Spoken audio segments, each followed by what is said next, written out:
Day 5 of Hot Rod Drag Week brings us back to MIR. What a week. We had, as a group, collectively, a lot of stuff to fix along the way. Speaking of fixing, I'll go right to this is how Jeremy and Bobby Joe spent their Day 4 evening swapping the transmission.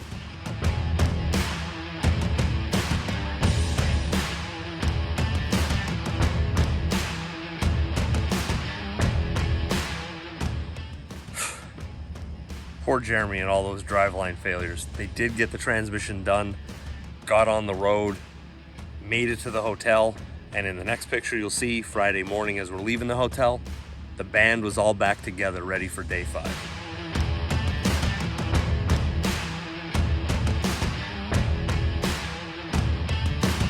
Left the hotel, made the drive to the track, got there a little bit later. They were already finishing up all of the Street Machine Eliminator runs, and I think they were in A and B, so we got called to the lanes pretty quickly, Nate and I in C group.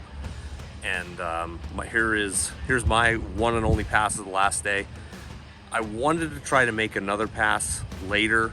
I decided not to. We still had to drive home, and that's kind of worried me a little bit. It wasn't a huge long drive home. It was over 200 miles, but after a long, hard week, I wanted to make sure that it stayed together for the drive home, that we weren't doing more repairs after the event was over. So here's my one and only pass.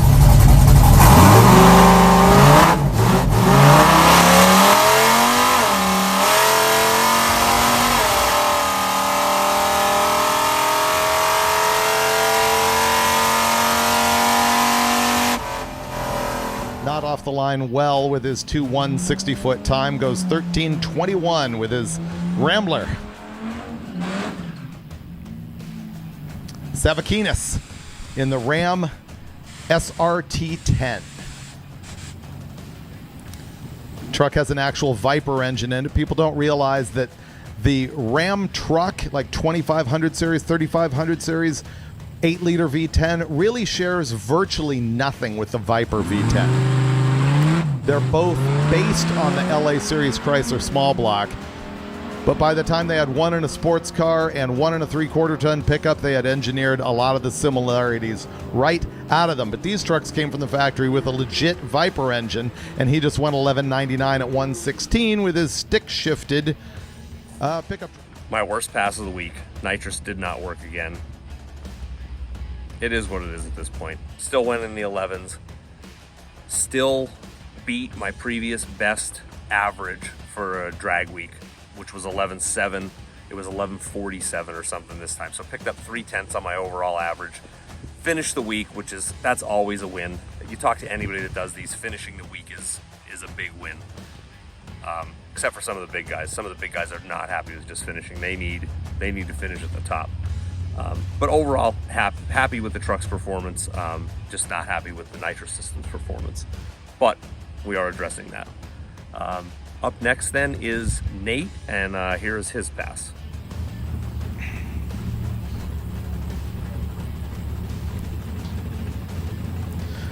Another call for stick shift.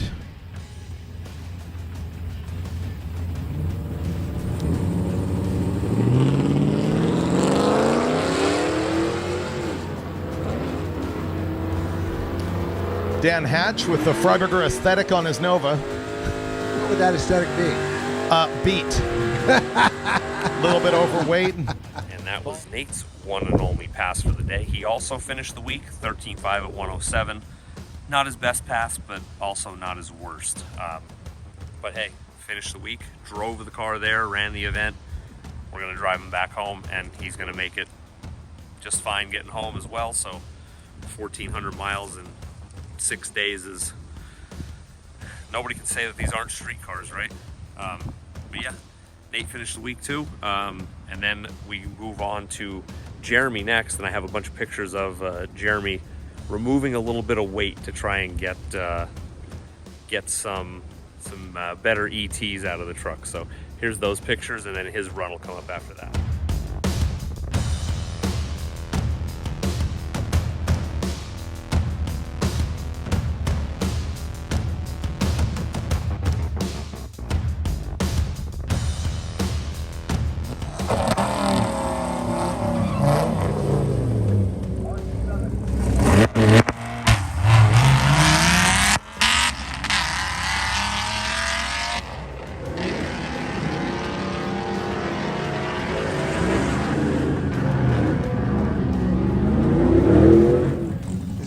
same SRT10 that started drag week, super clean, had a tailgate on it, a tonneau cover.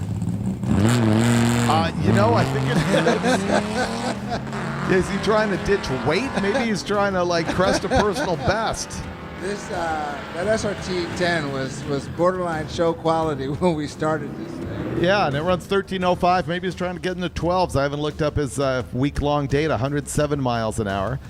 13.0 at 107 for Jeremy. Not his best pass of the week, but something I had talked to him about is we wanted to try to work on a little more smoother leaving to reduce the amount of drivetrain failures, and that is something that he worked on and improved through the course of the week. So even though it wasn't his quickest or fastest, it was less violent on the drivetrain, and that is a good goal to work for. Less breakage.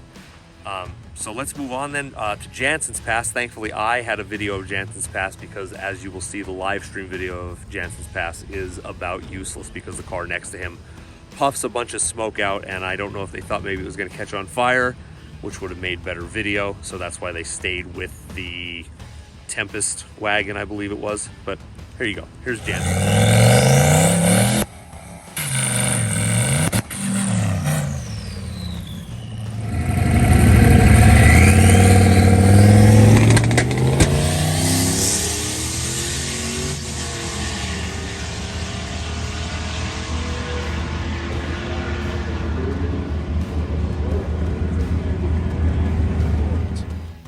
Here's Chief Kent 60-foot.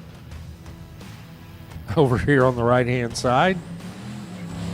Not sure exactly who that is. For some reason, we don't see that in the computer. The Tempest wagon over there, that's John Snyder. 64 Pontiac Tempest wagon, the long roof racer over there. And it looks like they were cranking a little go juice in there, a little nitrous to help that race car out a little bit.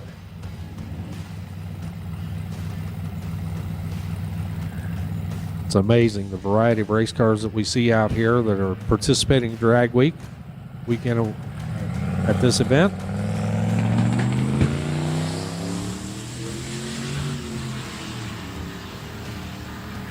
And the station wagon with a big puff of smoke. And comes to a stop right there, about 100 feet out. So we're just looking. 74 at 106 miles an hour, and as you saw, the live stream video was about useless. You didn't really get to see much of his truck after it left the line. So everybody finished. Well, 4 of us finished. At least finished day 5. But yeah, pretty good. Pretty happy with the way it went. A lot of trouble, fought through a lot of trouble with most of the cars. I was probably the luckiest out of everyone. I had a random misfire that was showing up that we threw a set of plugs at, and it helped it for like 30 miles, but it came back and it was coming and going, and I think we got that figured out now. Gonna leave you then with some pictures we took at the end of all of us together, and can't wait to do it again. We're planning on, for the next one, to do a cheap car challenge. It's gonna be $2,500, and we're gonna build on it, so it'll be $2,500 for the first year, and then we'll just grow from there. But I'll do an intro video for our cheap car challenge then, and we'll do updates as time goes on. Thanks for watching, and see you at Drag Week again next year.